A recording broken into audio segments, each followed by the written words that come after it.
আসসালামু আলাইকুম। আজকে আমি বলের মতো ফুলকো ফুলকো ডাল পুরি বানিয়ে দেখাবো। খুবই মজার মুসমুসে মুখরোচক।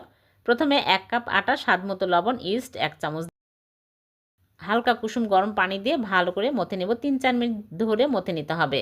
তারপরে ১ চামচ তেল দিয়ে মথে নিয়েছি।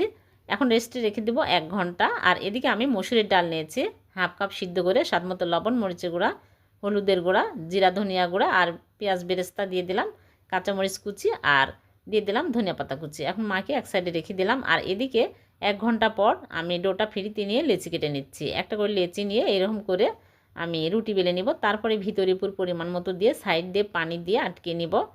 এরকম করে ভালো করে আটকে নিতে হবে। সবগুলো বানিয়ে নিব। তারপরে আমি গরম তেলের মধ্যে দিয়ে উল্টে পাল্টে ভেজে নেব। হয়ে গেল ভীষণ মজার মুসমুসে মুখরোচক ফুলকো ফুলকো